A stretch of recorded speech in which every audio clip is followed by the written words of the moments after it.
Louvado seja o nome de Deus, amém? Obrigado, Silvana, você é de Deus, viu? Que bênção estar na casa de Deus, que bênção é poder ofertar, adorar o Senhor, que bênção é poder te encontrar mais uma noite nesse bom lugar. Que bom que você veio. E que bom que você que está em casa também está acompanhando com a gente. Vamos orar e pedir a Deus misericórdia e entendimento. Feche seus olhos. Amado Pai, misericordioso Deus, obrigado, porque só o Senhor é que nos garantiu estar vivos até agora. No meio dessa cidade maluca em que vivemos, no meio desse mundo cheio de dificuldades, de problemas, de dor e morte, o Senhor tem mantido nossa vida. Bendito é teu santo nome. Obrigado porque nos destes, ó Deus, o privilégio de viver mais uma noite e escolhemos passar o início dessa noite em tua casa. Obrigado por nos receber. Obrigado por nos presentear com a tua presença, com o teu perdão e com o teu amor.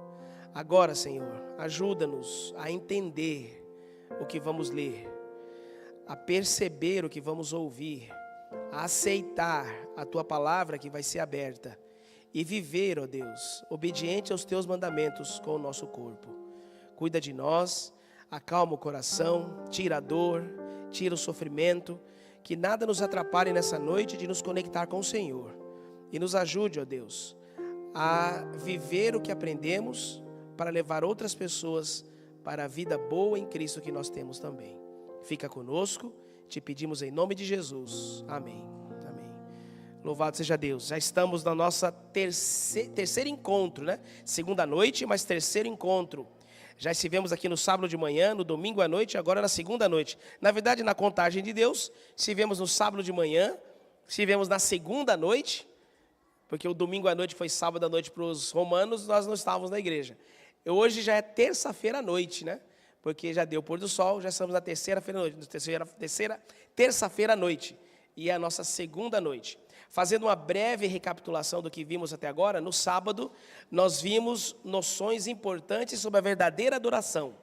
O adorador, ele não vem em busca de coisas, de bênçãos, apesar de quando ele vem à igreja, ele recebe a bênção, ele recebe cura, e recebe tudo que é bom, porque tudo que é bom, diz o apóstolo, vem do alto, do Pai das luzes para nós. Mas o adorador não vem para a igreja para receber, porque ele já vive com Cristo em casa. Então, quando ele vem para a igreja, ele vem com o pensamento de Davi, no Salmo 116, verso 12, que darei ao meu Senhor por tudo que ele me tem feito. E adorar é ofertar. Eu vou repetir isso todos os dias da semana, para que você possa ter isso na sua mente e no seu coração. Adorar significa ofertar a Deus. Nenhum adorador na Bíblia ia até o templo de Deus para receber. Eles sempre iam para adorar. E Deus fala, não me apareça de mãos vazias. Mãos vazias. São 4 ofertas. Lembra as 4 ofertas, né? 4 ofertas que eu entrego para Deus. Primeiro, a oferta dos meus lábios. Eu vou à igreja e canto. Não é possível ser um adorador efetivo sem louvar a Deus. Louve quando você estiver na igreja. A segunda oferta é a oferta do meu coração. Eu derramo o meu coração em oração. É orando a sós com Deus, é orando ajoelhado e falando com o Senhor. É a única forma de nós não sermos hipócritas. É orando ao Senhor. A terceira oferta que eu entrego ao Senhor é a oferta da minha atenção. A minha atenção. Eu devo vir à igreja e prestar atenção na palavra de Deus. Dar atenção para Deus, abrir a Bíblia. Não é correto. Não é certo vir à igreja sem Bíblia. Se você tem a Bíblia, abra a Bíblia e se conecte com a palavra de Deus. Leia os textos, medite nos textos, marque os textos, copie os textos, dê atenção para Deus. Isso é uma oferta que você presta a Deus, a sua atenção. E a quarta oferta é a oferta dos nossos tesouros. Nenhum adorador deveria aproximar-se do templo do Senhor, da casa do Senhor, sem ter essas 4 ofertas para apresentar ao Senhor. Por isso que a partir dessa noite, nós estamos aqui dando oportunidade para que você possa fazer um sacrifício. Nós vimos ontem como é importante a gente reservar para Deus, porque nós não ofertamos, não é porque nos falta. Muitas vezes nós ofertamos porque nós não nos atentamos que nós podemos ofertar. Pacto, nós vamos estudar durante a semana mais sobre isso, vai ter uma noite só para isso, para explicar o que significa o pacto, como é que funciona. uma noite para o dízimo também, você vai entender que nós precisamos ter um pacto, um compromisso, um acordo com Deus. E se você tem um pacto com Deus, e você devolve o seu pacto e o seu dízimo num sábado específico do mês, nos outros dias de culto você não está de mãos vazias, porque você tem um compromisso com Deus. Você entendeu isso, não é? Mas não é nada ruim, ou, na verdade, é muito bom que você lembre do Senhor em cada culto. Nunca a salva devia passar sem que eu tivesse algo para ofertar. E como é que eu faço isso? Sacrifico alguma coisa, separo aquele valor para Deus e trago em oferta ao meu Senhor. Eu já fiz isso a semana inteira. Tem uma coisa que eu gosto de comer, não vou comer essa semana inteira, para que toda semana, todas as noites eu tenha uma oferta especial para dar ao Senhor. Hoje eu cheguei no lugar para comprar e lembrei, opa, vou sacrificar. E trouxe a oferta para a igreja hoje. E assim eu faço sempre. E nós aprendemos ontem que a mordomia não tem a ver só com dinheiro. A mordomia também é de todos os dons e talentos que Deus nos dá. Nós aprendemos ontem na palavra de Deus que Deus concedeu talentos a todos os seres humanos quando Ele venceu o mal. Ele subiu ao céu e levou cativo o cativeiro, fala a Bíblia, e deu dons aos homens. Todas as pessoas têm talentos, todos os seres humanos têm dons. E os dons e os talentos, lembram como eles são iguais? Talentos são capacidades que eu recebo de Deus quando nasci, meu nascimento físico. Tem pessoas que nascem já sabendo cantar, desenhar, pintar, negociar, falar. Isso é um dom inato, ela não é de igreja nenhuma, mas ela sabe fazer aquilo. Por quê? É uma capacidade, um talento que ele tem desde que nasceu. E essa capacidade, esse talento foi dado por Deus. Dons espirituais são capacidades e talentos que Deus nos concede no nosso nascimento espiritual. O apóstolo Paulo lembrou para Timóteo que ele devia não negligenciar o dom e devia despertar o dom que ele recebeu quando as suas mãos foram impostas sobre ele. Quando Paulo impôs as mãos sobre Timóteo, na sua ordenação e no seu batismo, Paulo está declarando que Timóteo recebeu dons de Deus. Todo aquele que foi batizado no reino de Deus, ele recebe dons e talentos de Deus. E Deus nos pede de volta esses talentos. Não é possível ser um mordomo fiel, não é possível ser um mordomo de verdade, se você não devolve para Deus o que você sabe fazer. E nós vimos que talentos, eles não são dons espirituais e talentos, a diferença é o uso. Porque a pessoa pode cantar e essa capacidade de cantar é um dom de Deus. Agora, se eu uso essa capacidade de cantar para aperfeiçoar a vida dos outros, para melhorar a vida dos outros e para glorificar a Deus, esse talento se torna um dom espiritual. E quando eu devolvo os meus talentos, porque mordomia é cuidar do que não é seu. Cuidar do que não é seu. E os meus dons não são meus, os meus talentos não são meus. E um dos pecados mais terríveis dos homens é não glorificar a Deus com aquilo que Deus os deu. Deuteronômio capítulo 8 fala o seguinte: não digas no teu coração, a minha força, a força do meu braço, me adquiriu essa e aquela riqueza. Antes te lembrarás que sou eu, o Senhor, que te dá força para viver e para trabalhar e ganhar isso e ganhar aquilo. O verdadeiro mordomo nunca esquece isso, que ele não é dono do que tem.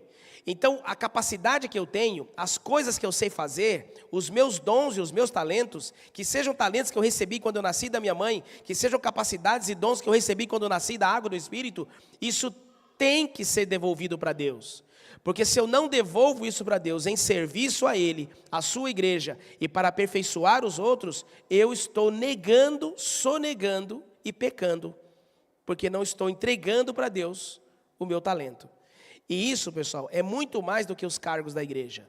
É muito mais do que só cantar, pregar, os dons que a gente naturalmente escuta, que são dons tradicionais. É tudo que você sabe fazer. Você devia buscar, de alguma forma, aquilo que você sabe fazer, entregar para Deus, para o serviço dele na igreja ou fora da igreja. Porque mordomia é devolver a Deus os talentos que Ele me deu. Mas hoje, eu quero que você veja comigo um outro dom, um outro talento, que nós temos de Deus, e que nós devemos também cuidar como mordomos. Mas antes eu estava pesquisando na internet e vi isso aqui, ó. Acho que aqui, vamos ver se funciona aqui. É assim, ou assim. Em algum momento vai funcionar. Opa, funcionou. Fui eu? Ou foi vocês? As igrejas mais bonitas. Fui eu agora? Não foi ainda. Vamos lá? Olha que bonitinho. Dá para você chegar aqui, que está vendo aí? Será que o pessoal em casa consegue ver? Essa aqui é uma igreja. Na Alemanha, na Baviera. Ela é toda feita de mármore e ouro. E ela brilha quando você entra dentro dela. Essa outra igreja aqui, a Capela, Santa Capela, em Paris, na França, ela também é toda feita de ouro e de pedras preciosas. Essa aqui também na Cracóvia, na Polônia, é tudo também feito de ouro. São lindas as igrejas. Olha essa aqui, Igreja da Transfiguração, que fica na Rússia.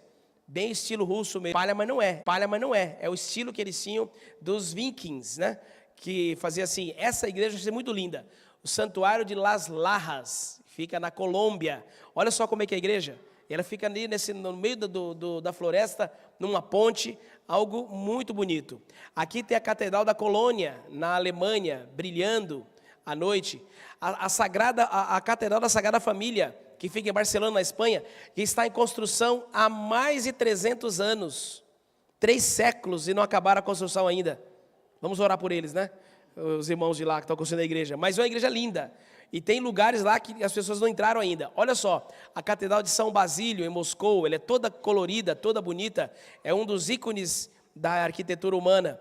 A Basílica de São Marco, em Veneza, na Itália, que é muito usada para tirar fotos, fazer casamento e tudo.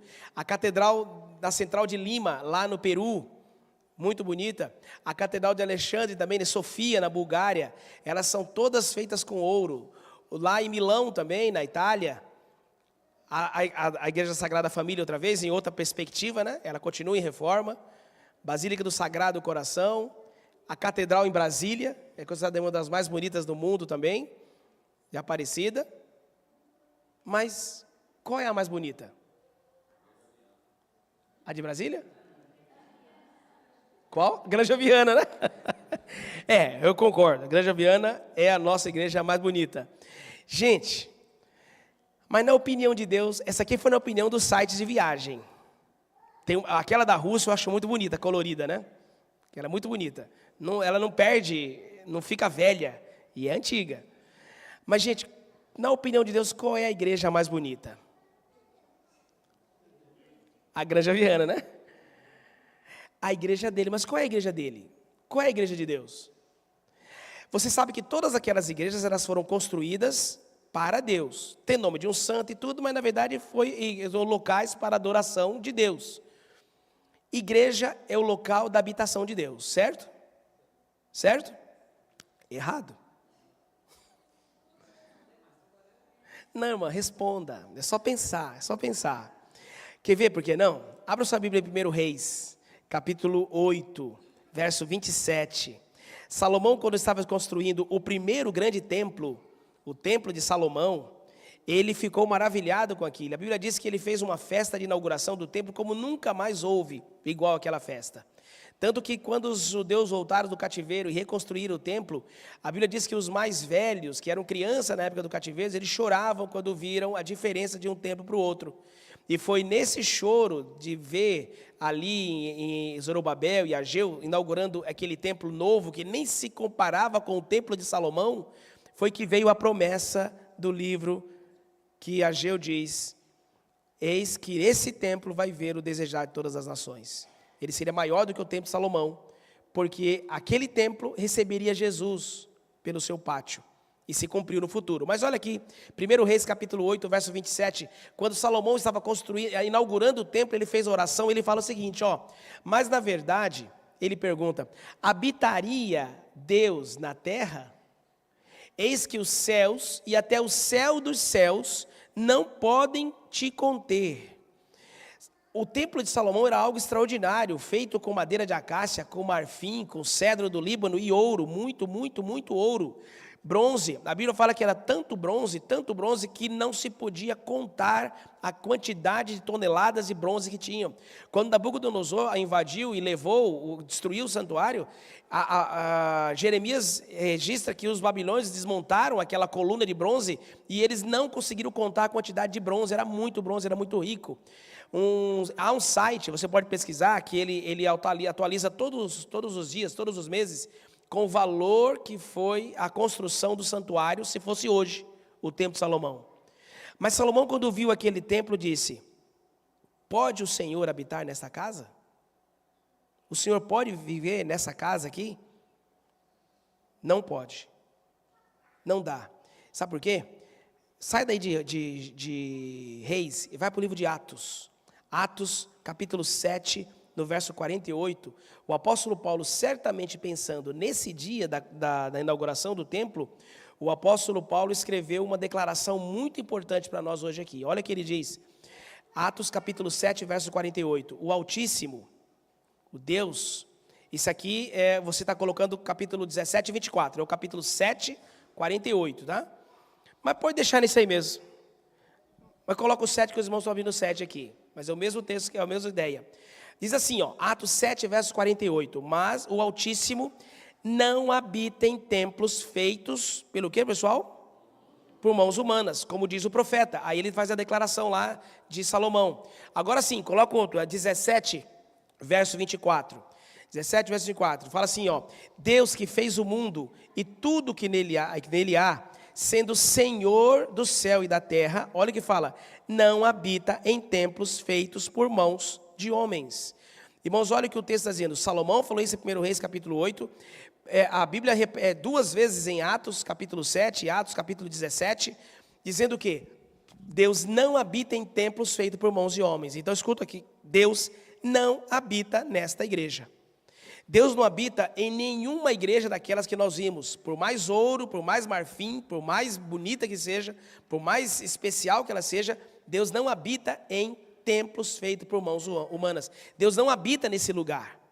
Se Deus habitasse nesse lugar, você acha mesmo que igrejas seriam roubadas? Normalmente, ladrão não entra em casa que tem alguém dentro. Se quer roubar, se quer fazer outra coisa, vai entrar, mas se é roubar, ele não entra em casa que tem alguém morando. E se Deus morasse nesse lugar, aqui não seria roubado, não precisa de seguro, não precisa nem de cadeado. Precisa de cadeado, que a gente ia embora agora depois do culto, quem ia ficar aqui habitando aqui? Deus aqui, né? A casa de Deus, a gente não fala assim? Mas na verdade não é.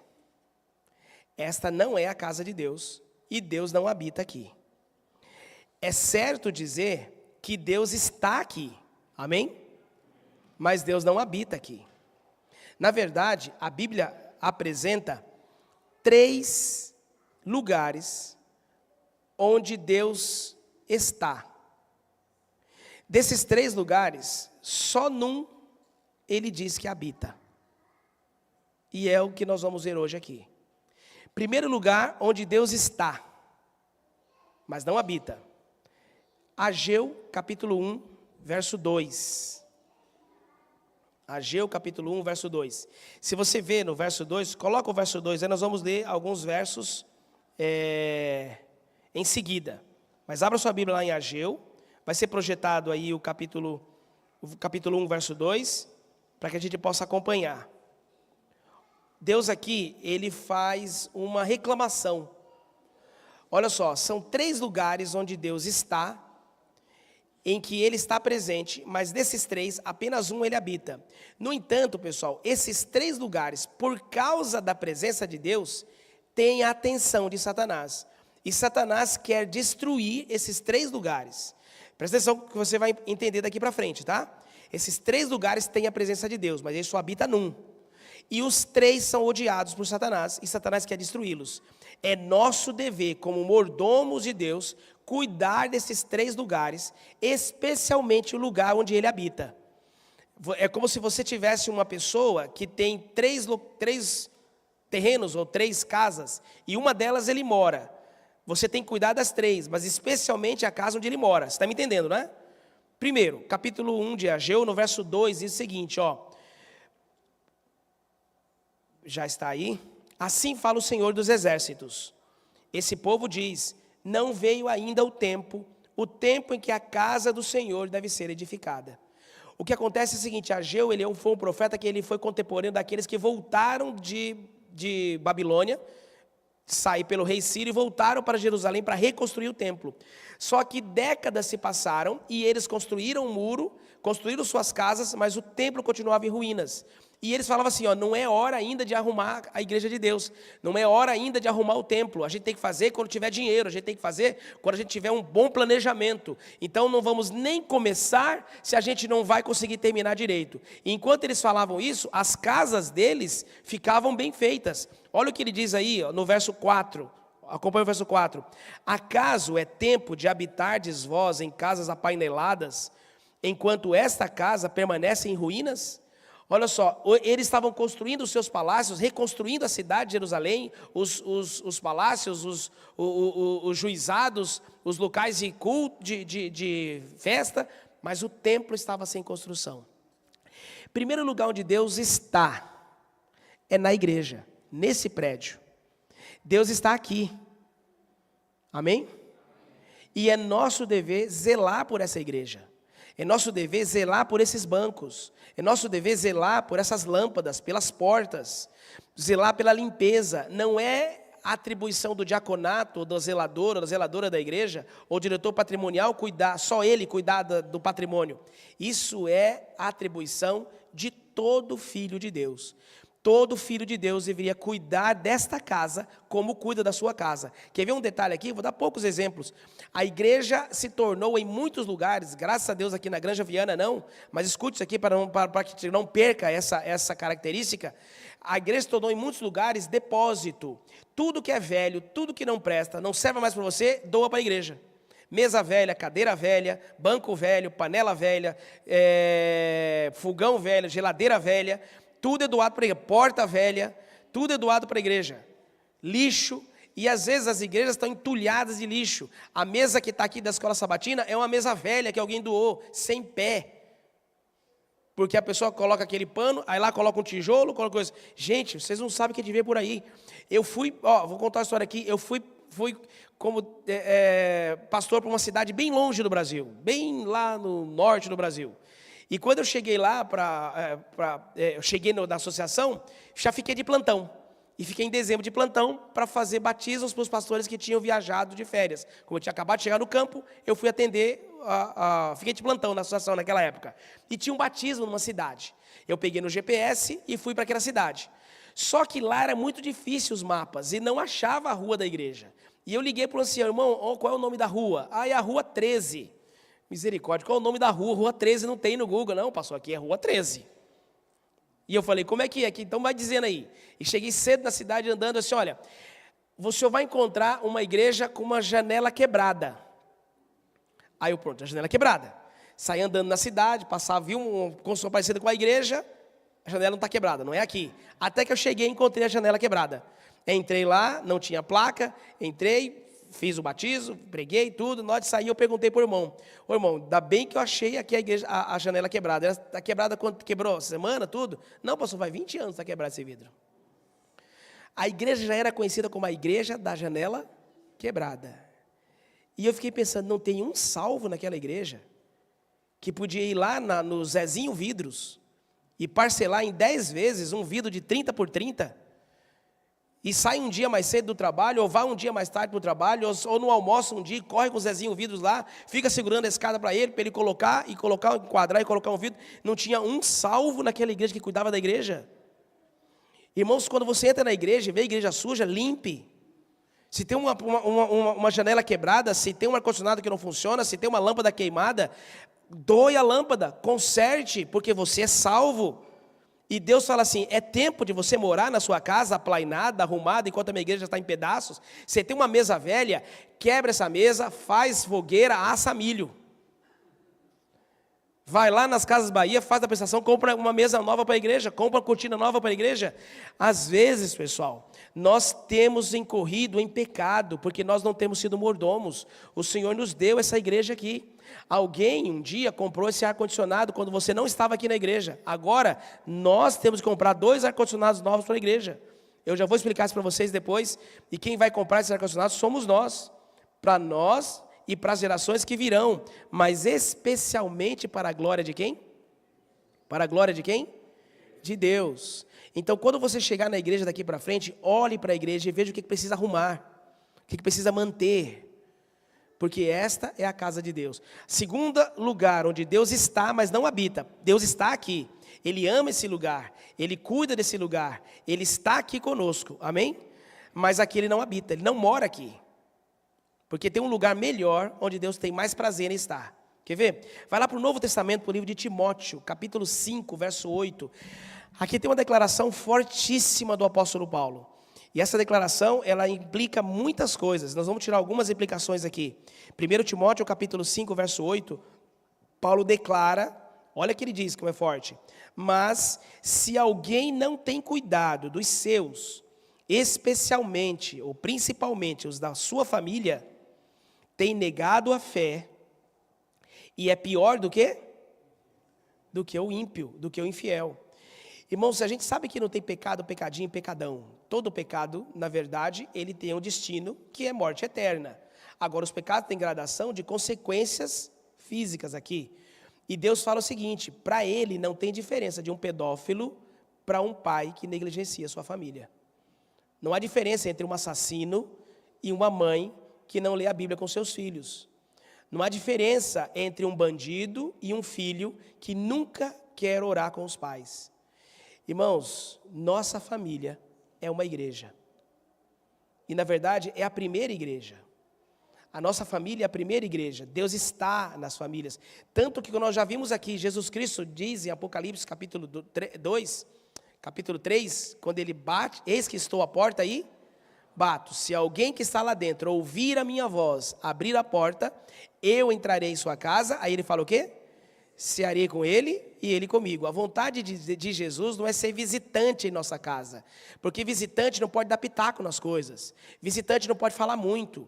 Quando um visitante vai na sua casa e começa a falar demais, você já fica meio... Não está certo esse negócio, né? E se ele vem outra vez, você já dá um jeito de dar desculpa de não abrir a porta para ele, que é um abusado, chega aqui e fica dando pitaco, abre a geladeira, foi lá no meu quarto abrir as gavetas. Pode uma coisa dessa? Não pode. A gente não deixa visitante fazer isso. Mas, irmãos, para muitos de nós, Jesus Cristo é visitante. Sabe como ele é visitante? Naquela casa nunca se canta, nunca se ora. No máximo quando vai comer. Cristo não faz parte da vida. Cristo não faz parte da família. Cristo não tem direito de dar pitaco no que você veste. Cristo não pode dizer como é que você come. Cristo não pode se interferir nas suas contas. Na verdade, Cristo só é lembrado quando tudo dá mal. Porque quando tudo dá bem, eu me aconselho com todo mundo, menos com Cristo. Mas a Bíblia fala que um pai que negligencia sua família... Deixa o texto aqui, tá?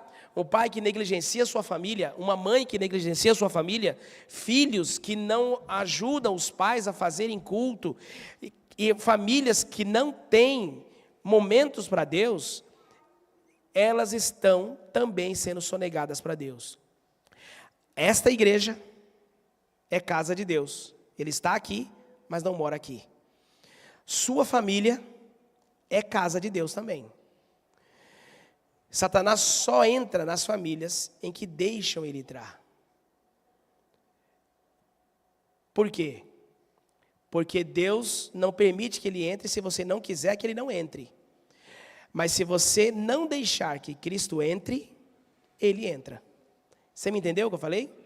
Lembra que nós aprendemos ontem que se eu não entrego a Deus, Romanos capítulo 6, verso 13, se eu não entrego a Deus os meus membros como oferta ao Senhor, Paulo diz em Romanos 6, verso 13, que o pecado reina em nós. Você está entendendo o que acontece aqui? Satanás não pode entrar na vida de quem não quer que ele entre. Mas se você rejeita entregar a vida para Cristo, sua vida já está nas mãos de Satanás. Se eu não levo minha família aos pés de Cristo, eu permito que Satanás seja senhor da minha família. Quando na minha casa tem mais tempo para filmes do que para a leitura da Bíblia. Quando na minha casa se lê tudo, menos a lição da escola sabatina. Quando em algumas casas algumas famílias têm a santa briga do lar. Todo dia tem a santa briga do lar. E todo dia tem uma confusão. Mas não tem cultos, não tem leitura da Bíblia, não tem música de louvor, não se escuta a palavra de Deus. E isso não é uma atribuição, primeiro do marido, depois da esposa, depois dos filhos. É o marido, o pai que tem que fazer isso. Se o pai não faz, a mãe tem que fazer. Se a mãe não faz, os filhos têm que fazer. Se ninguém faz, Deus tem misericórdia dessa casa. E diz o apóstolo, negou a fé e tornou-se o quê? Pior do que o infiel. São 3 lugares. O terceiro lugar é onde Deus habita. Vamos ver? 1 Coríntios, capítulo 6, você conhece, no verso 19 e 20. Há 3 lugares onde Deus diz que estará na terra. E desses 3 lugares, Ele está nos 3, mas só habita num deles. 1 Coríntios, capítulo 6, verso 19, fala assim: ou não sabeis que o vosso corpo é santuário do Espírito Santo, que habita em vós, o qual possuís da parte de Deus, e que não sois de vós mesmos? Olha que coisa interessante, o apóstolo Paulo pergunta, vocês não sabem, vocês não sabiam que vocês são santuário de Deus? E olha que interessante, o que tem o verso, coloca de novo o verso 19, aqui ó, não tira o verso da tela, tá, por favor. Ele fala aqui ó, o Espírito Santo que faz o que, pessoal? Habita em vós, e que não sois de vós mesmos. O Espírito Santo habita. Veja, a Bíblia não diz que Deus habita nos templos que foram construídos. Ele nunca habitou nos templos. Porque a Bíblia diz que Ele não habita em templos feitos por mãos de homens. Deus também não habita em nossa casa. Ele está lá, mas Ele não mora lá.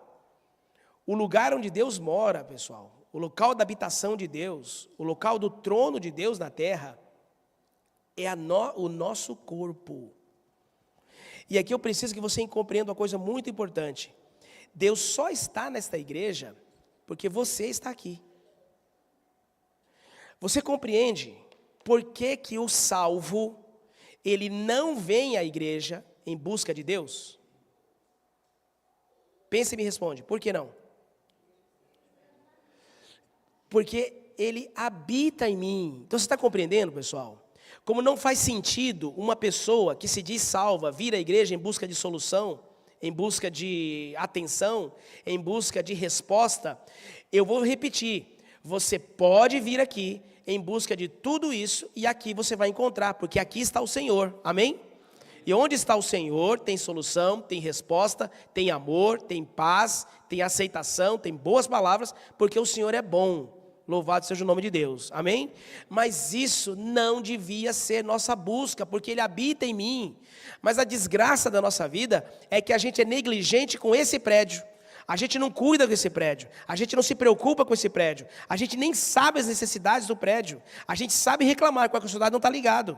Mas quanto que você deu de oferta para consertar o ar-condicionado? A gente sabe reclamar que está sujo, mas qual foi a vez que você pegou uma vassoura e veio limpar? A gente reclama que a porta está com problema, mas qual foi a vez que você se ofereceu para trocar a fechadura e pagar a fechadura? Porque esta casa, diz o Senhor, é tempo, não é tempo de você estar morando numa casa boa enquanto a minha casa está em pedaços.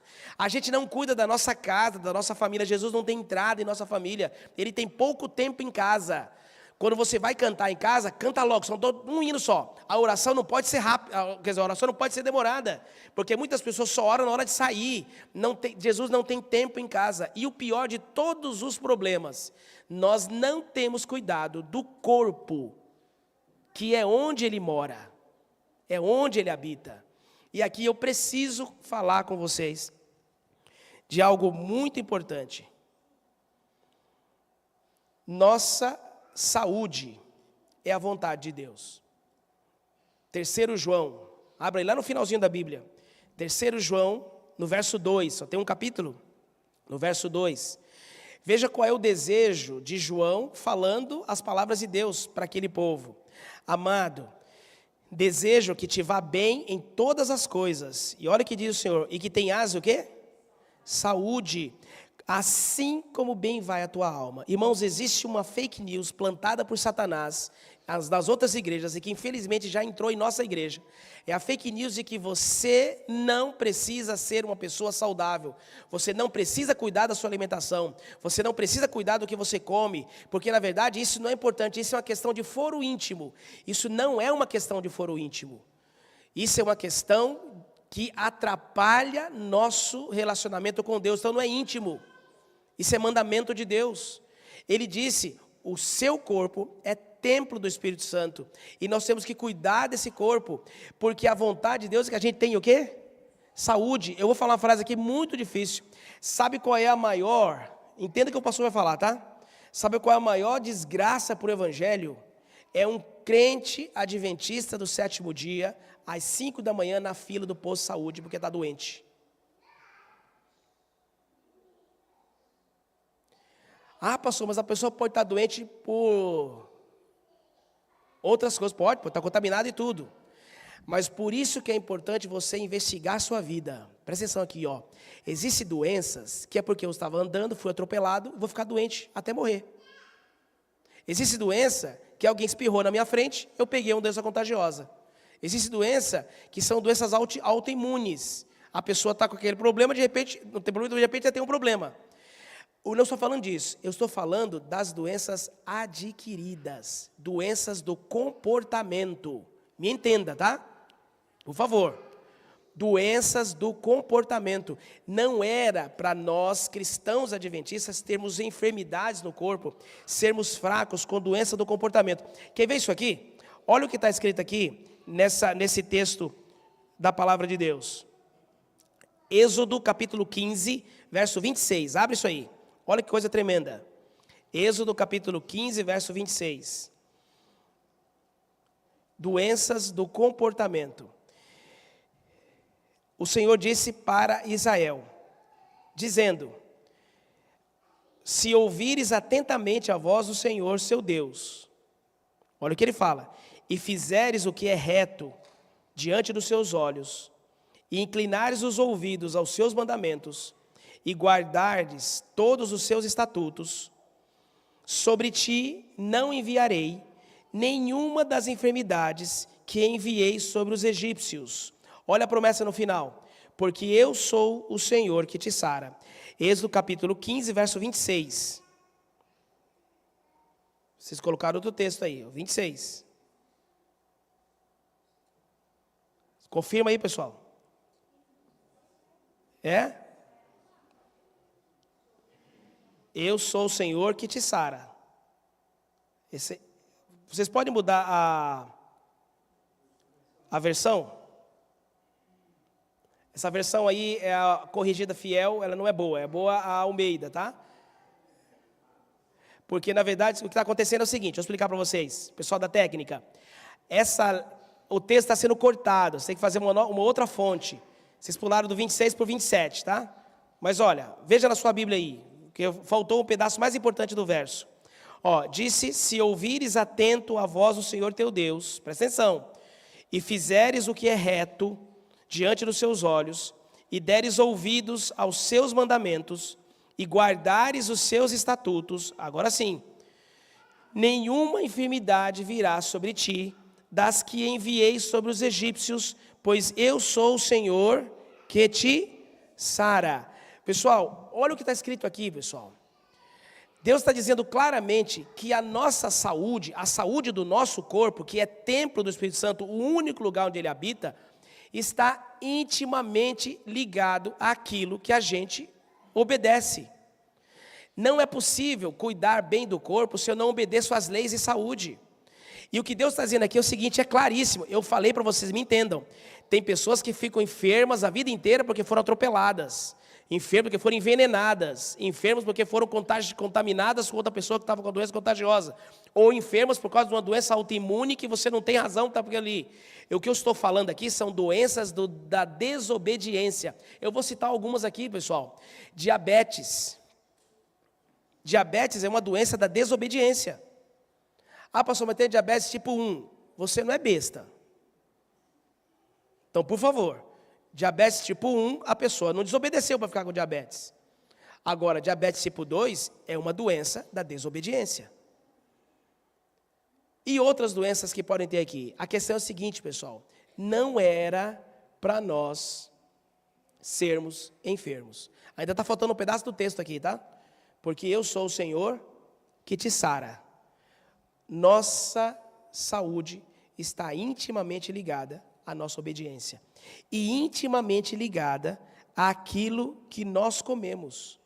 Deus, Ele nos quer usar. Mas muitos de nós não temos um corpo que possa ser usado por Deus. Porque nós não estamos cuidando bem do nosso corpo. Não estamos vivendo bem. E você sabe, meu irmão, que nem tudo que é comida é alimento. Você sabia disso, não é? Olha Daniel capítulo 1, verso 8. Veja o que está escrito lá. Daniel capítulo 1, verso 8. Você conhece o texto. Daniel estava na sala, ali no rei, e quando ele viu aquela mesa do rei, que certamente tinha as melhores comidas, Daniel tomou uma decisão. Qual foi a decisão? E Daniel propôs no seu coração não se contaminar com a porção das iguarias do rei, nem com o vinho que ele comia.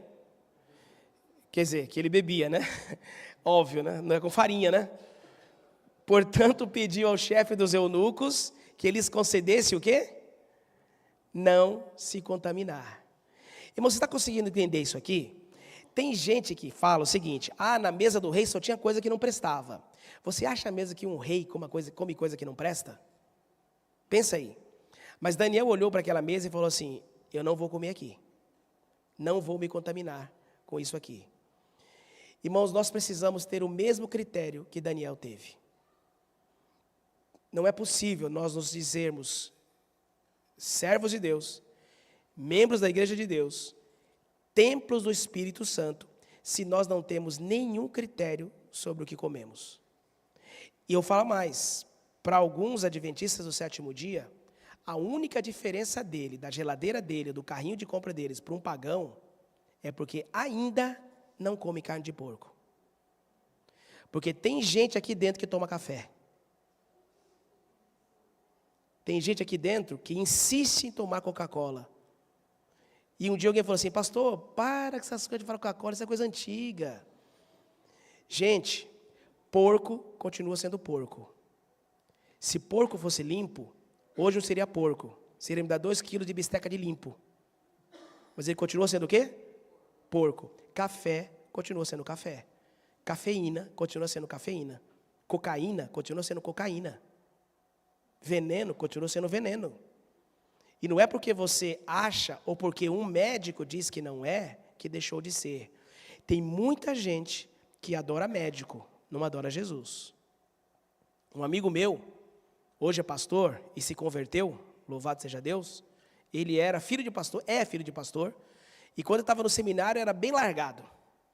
Mas um dia ele foi para as férias e voltou das férias transformado. E a gente conversando com ele explicou que ele estava nas férias lá na igreja do pai dele, numa semana de oração, uma mulher ficou endemoniada. E a mulher endemoniada começou a gritar e falar os podres de todo mundo. E ele estava lá se escondendo para não falar do podre dele, não teve jeito. Ela falou assim: e você aí? Eu sei que você é um bebedor de Coca-Cola. Aí o diabo começou a falar: Coca-Cola é minha, não sei o quê. Aí ele chegou e falou assim: olha, decidi, nunca mais tomo Coca-Cola. Ah, mas que legal, né? Quando Deus fala, quando a igreja fala, quando Jesus fala, a pessoa vai enrolando. Quando o diabo fala, agora eu obedeço. Agora eu obedeço. Quantas pessoas vivem comendo errado, vivendo errado, fazendo errado, até um médico dizer: ou você para, ou vai morrer. Mas o Senhor já está dizendo: me obedeça, para que eu não deixe cair as doenças sobre você. Ele já está dizendo há muito tempo. E escuta uma coisa: por que muita gente vai se assustar quando Cristo voltar? Porque Cristo nunca habitou naquela casa. Você quer ver que Cristo fala sobre isso? Volta lá para 1 Coríntios capítulo 6. Capítulo 3. 1 Coríntios capítulo 3. No verso 16 e 17. Gente, esse texto é muito duro. E eu fico imaginando que muitos pastores hoje queriam tirar esse texto da Bíblia, viu? Tem muitas igrejas que queriam tirar esse texto porque eles pregam um Deus fofinho, um Deus bonitinho, um Deus quentinho, igual pão de queijo. É um Deus maravilhoso, não faz mal, Deus não faz mal para ninguém. Mas é um Deus que não fede nem cheira. Olha o Deus verdadeiro, o que ele diz aí no capítulo 3, no verso 16, presta atenção. Ele fala o seguinte, olha, não sabeis que vós sois santuário de Deus e que o Espírito de Deus habita em vós? Meu irmão, você esqueceu que o Espírito de Deus habita em vocês? Agora olha o que ele diz no verso 17. Se alguém destruir o santuário de Deus, o que Deus fala? Ele vai perdoar, vai estar tudo certo, vai tudo certinho, porque Deus é tão tolerante, Deus, Ele aceita você. Na verdade, você não pode ir contra a sua vontade. Que isso, eu vou deixar de fazer coisas boas só porque os outros falaram? O que ele diz que vai acontecer com quem destrói o santuário dele? O que ele diz, pessoal? Meu irmão, passou do tempo de você limitar seu consumo de açúcar, de refrigerante e de tudo que o mundo diz que é ruim. Nós perdemos a dianteira na saúde. Hoje existem muitas pessoas além da gente. Enquanto isso, tem 5 zonas azuis no mundo. Uma delas é Loma Linda, na Califórnia. Sabe qual a diferença de Loma Linda, na Califórnia, para outros lugares onde tem adventistas? É que eles obedecem. Um dia alguém falou assim, pastor, se eu tiver que deixar de comer carne para ir para o céu, eu não vou deixar não, vai ser difícil. A boa notícia é que ela não precisa deixar de comer carne para ir para o céu, amém? Porque nunca foi pecado, não é pecado e nunca será pecado comer carne. Ouviu um amém? Fale amém, pessoal. E se um dia alguém disser para você que comer carne é pecado e você tem que deixar de comer carne, porque senão você não vai para o céu, você tem que orar para a pessoa, olhar para a pessoa, fazer uma oração e ir embora. Nem responda, não vale a pena. Se um dia alguém fala assim, olha, não pode comer carne, porque tem gente que diz que se você comer carne, quem tiver 1 grama de carne no estômago não vai para o céu. Aí você pergunta o que Jesus Cristo comeu na quinta-feira quando ele foi preso. O que ele comeu? Na quinta-feira, quando ele foi preso, o que ele comeu? Carneiro assado, irmã. Ele comeu na noite, na Páscoa, carneiro assado, com pão e suco de uva. Foi preso na quinta-feira à noite com um bucho cheio de carneiro. Na sexta-feira de manhã ele foi crucificado. Na sexta-feira, à tardezinha, 3 da tarde, ele morreu. Com o que no bucho? Porque não é pecado comer carne. Para com isso, infeliz. Tem gente que não come carne e fica comendo os irmãos na igreja. Ele não come carne, sabe? Mas come tudo que é irmão que aparece, entendeu? Sai mastigando tudo que é irmão. Tem gente que acha que a justificação é pela soja. Não é pela fé. Mas, irmãos, a justificação é pela fé. Você não vai se perder porque comeu, e não vai se salvar porque não comeu. Mas Jesus Cristo disse que se você comer para destruir seu organismo, seu futuro é ser destruído também. Isso é justiça. Quer ver um texto tremendo? Está em Coríntios? 1 Coríntios, capítulo 10. Marque esse texto na sua Bíblia. E veja que coisa tremenda. 1 Coríntios, capítulo 10, verso 21. 1 Coríntios 10, 21. Paulo diz o seguinte, há algumas coisas que a gente não pode fazer. E olha o que ele diz. Não podeis beber do cálice do Senhor e do cálice dos demônios. Não podeis ser participantes da mesa do Senhor e da mesa dos demônios. Você está entendendo o que está escrito aqui? Não é possível um cristão comer igual aos pagãos. Já vai tarde a hora, já vai tarde mesmo, de nós medirmos como tem sido a nossa alimentação. Porque não é possível ser santo comendo errado. Não é possível ser santo não dominando o estômago. Não é possível ser santo não conseguindo vencer a inclinação para comer. Tem gente que para de comer carne e se acaba no queijo e no doce. É pior. Então aqui não, é o sujo falando do mal lavado. O único limpo aqui é Jesus e a Bíblia. Amém? Mas se nós seguirmos a palavra de Deus, a gente pode ser limpo também. Deus pode nos ajudar a ter um corpo são. O que nós não podemos fazer é achar que nós podemos comer impunemente qualquer coisa. Não podemos. Você sabe que tem gente que come para viver, né? E tem gente que vive para comer. Qual é o certo? Eu vi um burburinho assim, qual é o certo? Escreve aí no chat do nosso canal. A gente come para viver ou vive para comer? Qual é o certo? Come para? Quem aqui vive para comer? Ninguém? Hoje ninguém, né? Sempre tem alguém que levanta a mão, né? Olha lá, um levantou a mão ali, ó. Eu vi, viu? É o Ronaldo, né? É o Ronaldo. Você também vive para comer, irmã? Não. Ó, o certo é comer para viver ou viver para comer? Eu vou ter que falar que é nenhum dos dois. Porque tem que matar a cobra e fazer o quê? Cobra morta. 1 Coríntios capítulo 10. Você está no capítulo 10, né? Do verso 21, vai 10 versos para frente. Verso 31. Olha o que diz. 1 Coríntios capítulo 10, verso 31. Você já conhece o texto. Portanto, quer comais, quer bebais, ou façais qualquer outra coisa, faça tudo para quê? Para a glória de Deus. Irmãos, escuta uma coisa. Ninguém come para viver. Porque comida não nos dá vida. O que nos dá vida é obediência a Deus. Porque a pessoa pode comer o melhor dessa terra. Se for desobediente, ela não terá vida. A pessoa pode ser privada do melhor da terra, mas se ela for obediente, ela vai ter vida. Agora, a comida não me dá salvação, nem vida, mas a comida tira a vida. Quantas pessoas têm morrido como peixe pela comida?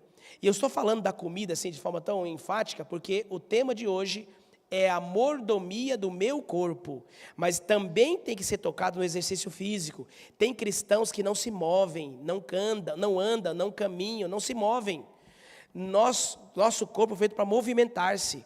Nós não podemos ser sedentários. Nós precisamos movimentar o corpo, mexer, se animar, porque esse corpo é templo do Espírito Santo. Eu dei mais ênfase aqui na comida, porque o que nós comemos afeta diretamente o nosso relacionamento com Deus. Porque, gente, Deus se relaciona conosco através da mente, e a mente ela é afetada pelo nosso corpo, e o nosso corpo ele é afetado pelo que comemos. Uma pessoa que não se alimenta bem não tem mente sã. Quem não tem mente sã não tem ligação com Deus. E tudo que Satanás precisa para te destruir é que você não tenha ligação com Deus, através da palavra de Deus, através da oração. Por isso que não é possível nós comermos o que quisermos e termos saúde. Não é possível comer o que quiser, beber o que quiser e ser mordomo do corpo. O seu corpo tem que ser de Deus. Você tem que pensar quando você vai comer, isso que eu vou comer agora, isso que eu vou beber agora, é para a glória de Deus ou para satisfazer o meu desejo? Irmão, você está entendendo o que eu falei? Quando você vai comer, você não come para ter saúde. Quando você vai comer, você come para a glória de Deus. O que eu vou comer, o que eu vou beber, tem que glorificar a Deus.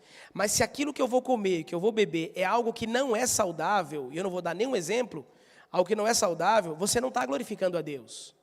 E aí, eu quero que você leia comigo aqui, o penúltimo texto de hoje. Filipenses, capítulo 3. Filipenses, capítulo 3. No verso 19. A partir do 18, por favor. Na verdade, Paulo aqui, ele está terminando o discurso de Filipenses, e ele fala assim, olha, eu já falei para vocês dessas pessoas. Ele fala assim, e hoje eu falo até chorando dessas pessoas. Quem são essas pessoas? Olha o que ele fala, ó. Porque muitos há, dos quais muitas vezes vos disse, e agora também digo, chorando. Ele fala, dessa vez Paulo se emocionou, até chorava enquanto escrevia. Que essas pessoas que eu já falei outras vezes, eles são o quê, pessoal? Inimigos da cruz de Cristo. Presta atenção, quando você escuta essa frase, inimigos da cruz de Cristo, você pensa em que tipo de pessoa? Que tipo de pessoa? Uma pessoa muito má, muito ruim. Como esses dias agora nos Estados Unidos, um grupo de seres humanos pegaram Bíblias, abriram no meio de um lugar lá e fizeram xixi e cocô em cima da Bíblia. Você pensa, essa pessoa é o quê? É do mal, é o inimigo da cruz de Cristo. É o inimigo de Cristo. Mas, irmãos, se você nunca leu esse texto, e é possível que você não tenha lido, infelizmente, você vai se assustar agora.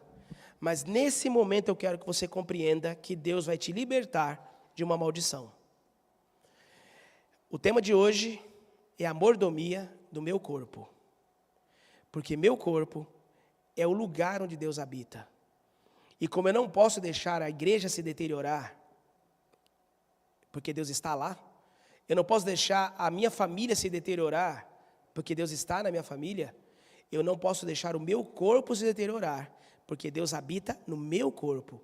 No planeta Terra, Deus habita no meu corpo, no seu corpo. Amém? Isso é tão sério, mas tão sério, o assunto do que você come e do que você bebe é tão sério, que Paulo declarou isso aqui. Olha o que ele diz no verso 19, quem são os inimigos da cruz de Cristo? Ele fala assim, ó, cujo fim, esses inimigos da cruz de Cristo, o fim deles é a perdição, cujo Deus é o que, pessoal? O ventre, e a sua glória é para a confusão deles, só pensam nas coisas terrenas. Meus irmãos, escuta uma coisa, os inimigos da cruz de Cristo não são aqueles que estão cuspindo ou urinando na Bíblia. Os inimigos da cruz de Cristo, esses Deus não os considera como inimigo. Porque é possível que essas pessoas sejam enganadas pelos seus líderes.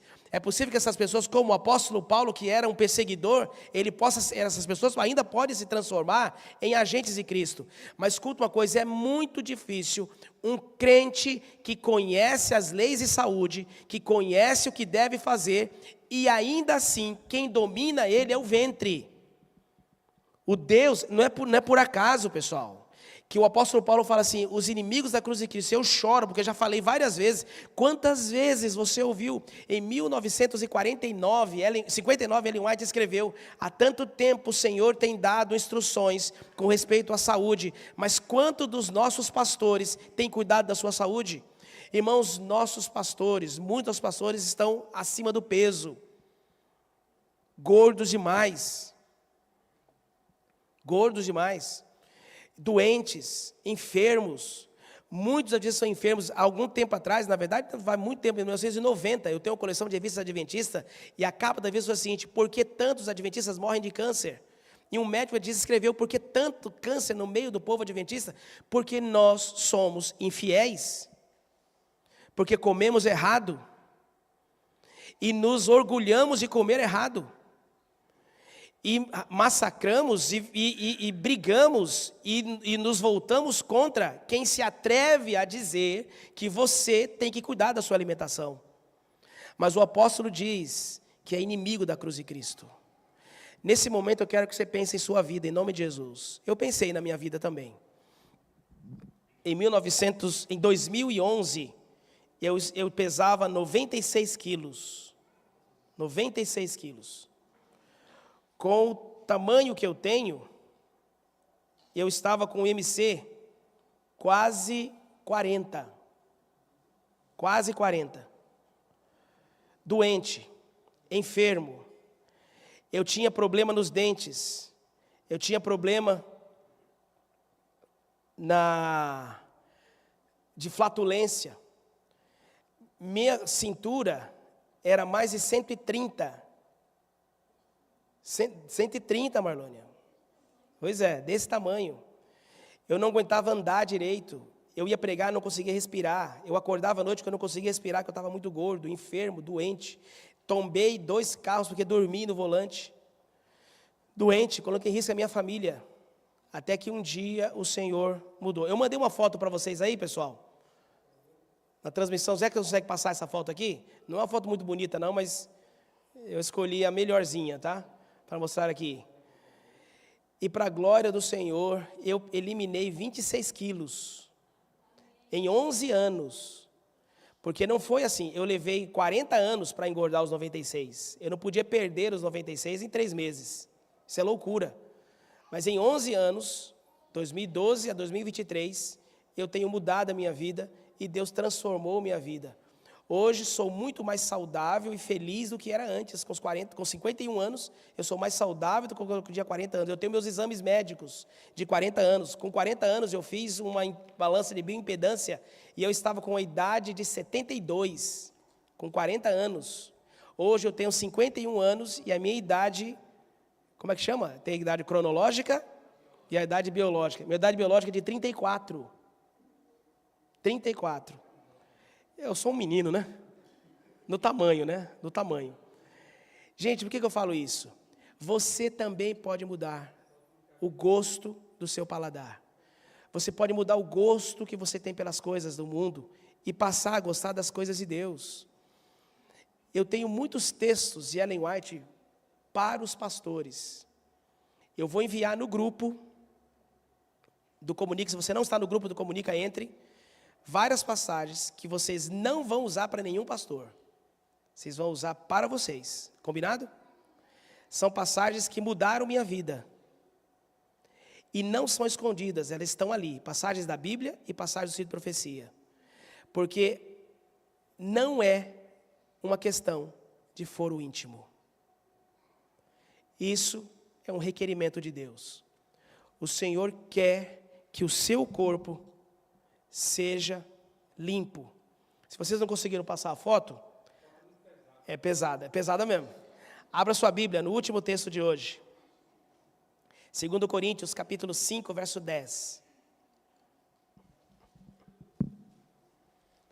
2 Coríntios 5, verso 10.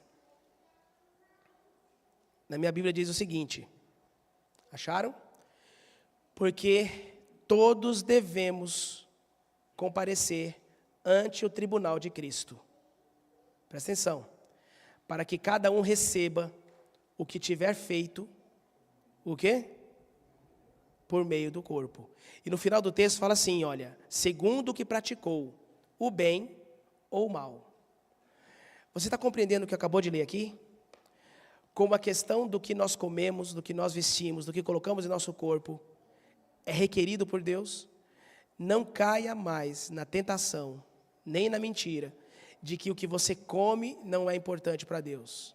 Porque um dia, todos vamos comparecer ao tribunal do Senhor. E muitas pessoas vão se assustar, porque não esperavam que o Senhor desse tanta importância para aquela xícara tão pequenininha. Nunca esperavam que Deus desse tanta importância para aquele refrigerante mais preto. Ou para aquela tacinha, que é só uma tacinha. Eu vou falar uma coisa que eu falei de pastores aqui, tá? Meus amigos pastores vão ver isso aí. Deixa eu falar uma coisa para você aqui, olha. Se um pastor seu come ou bebe coisa errada, ore por ele. Mas não use o pastor como desculpa para ir vocês dois para o inferno. Se um pastor faz coisa certa, agarra no pescoço dele e vai para o céu com ele. Amém? Se um pastor faz coisa errada, não use o pastor que bebe como desculpa para você beber. Porque um dia, esse pastor não vai com você para o tribunal. É só você que vai. E me escuta uma coisa, para quem acha que quando eu falo eu estou nervoso. Eu não estou nervoso, eu estou preocupado com você. Eu seria um desonesto se eu passasse 1 ano com vocês aqui e nunca falasse desses assuntos. Porque meu dever é apontar o caminho para vocês. Um dia o Senhor vai me cobrar. Eu passei na granja e nunca falei isso para vocês. Vocês já viram esse texto aqui na igreja alguma vez? No púlpito? Mas ele tem que estar no meu e no seu coração. Gente, eu quero fazer do meu corpo, ainda não é, mas eu quero fazer do meu corpo um templo limpo para a habitação do meu Senhor. Ele morreu por mim. E o mínimo que eu posso fazer é deixar de comer o que o meu ventre pede e fazer de Deus, o meu Deus, não o meu ventre. Eu quero isso para mim. Quantos querem também em nome de Jesus? Dê o seu corpo em mordomia ao Senhor. Quem vai cantar? É o dueto, né? Pode vir aqui. A Alessandra e a Thalita vão cantar uma música que já estavam cantando hoje, já até falei para a Thalita que quando eu crescer quero cantar igual elas, né? E é mais uma música que nos dá a oportunidade de decidir por Jesus Cristo. Meu irmão, pense em sua vida. Medite no que você come, no jeito que você vive, nas companhias que você tem, naquilo que você escuta, naquilo que você assiste, naquilo que você alimenta seu corpo, sua mente. Porque essa alimentação pode estar glorificando a Deus ou não. Meu desejo é que você seja um templo limpo para a habitação de Deus. Porque Deus não habita em igrejas, Deus não habita em casas, Ele habita em corpo, no meu corpo, no seu corpo.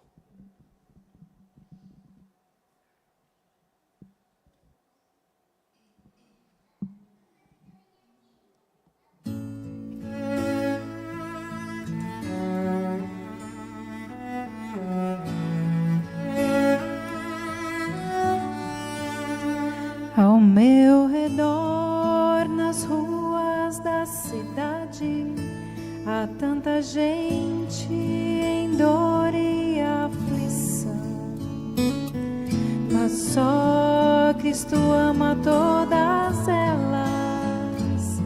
Sejam crianças, velhos, seja lá quem for, seu coração está aberto a todos e seu perdão de graça quer doar. Por isso sinto que é meu dever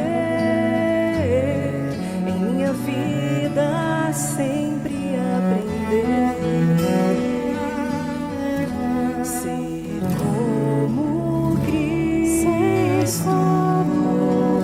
ser como Cristo, e assim cumprir o que eu devo fazer. Ser como Cristo, ser como Cristo,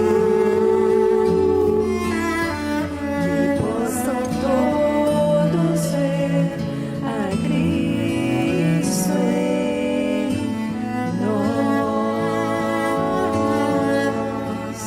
No dia em que eu encontrei a Cristo, o seu amor inundou o meu ser, e nova criatura me tornei.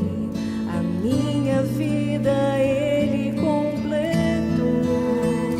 E agora neste mundo escuro tenho a missão de só brilhar a luz que Ele deixou, e pela sua misericórdia quero ser e sempre aprender. Ser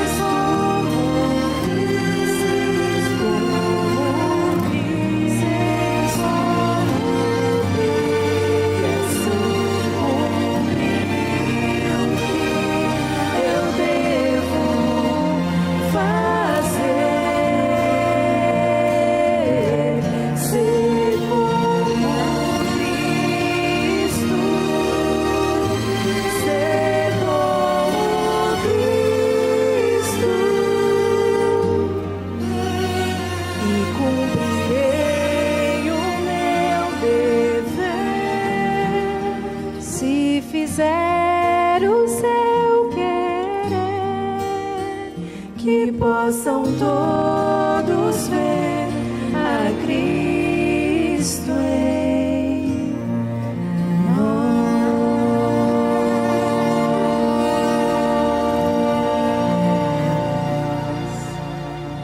Louvado seja Deus. Ser como Cristo, que todos possam ver Cristo em nós, em tudo o que fazemos, quer comamos, quer bebamos ou façamos qualquer outra coisa que seja para a glória de Deus. Amém? Fique em pé, vamos orar e pedir a misericórdia de Deus. Ó amado Senhor, obrigado por Tua palavra do Evangelho eterno, que nos mostra a nossa condição de pecadores, mas nos eleva à condição de salvos quando Te aceitamos como Senhor de nossa vida. Ajuda-nos a sempre ter bem claro diante de nós, ó Deus, o quanto somos e o que somos, em contraste com Jesus Cristo, o maravilhoso Deus. E que Ele, ó Deus, tendo morado em nossa casa, em nossa igreja e em nosso corpo, possa nos transformar à semelhança dEle, para encontrarmos contigo no novo céu e na nova terra. Ó Pai, em nome de Jesus Cristo, ajuda-nos a entender Tuas orientações na Bíblia e no Espírito de Profecia, sobre a alimentação, sobre a temperança, o domínio próprio, e não permita-nos ser inimigos da cruz de Cristo.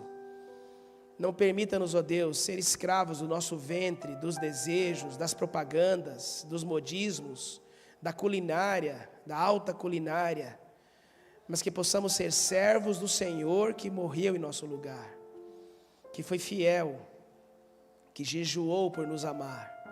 Ajuda-nos, ó Deus, a vencer também a inclinação do alimento, da bebida, e que nosso corpo, lavado pelo sangue de Cristo, purificado pela presença do Espírito Santo, seja um lugar limpo para a habitação do Senhor.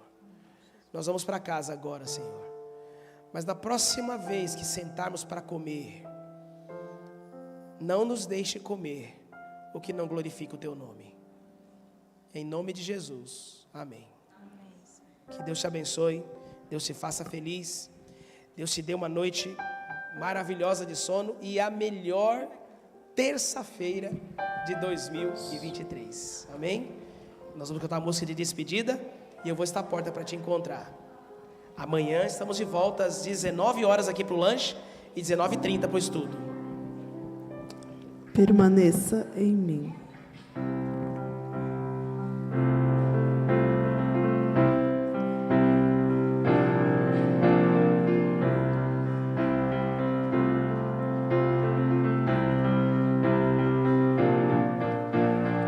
Venha, Senhor, em mim habitar, pois quero ser templo teu. Quando eu sair deste lugar, que Jesus permaneça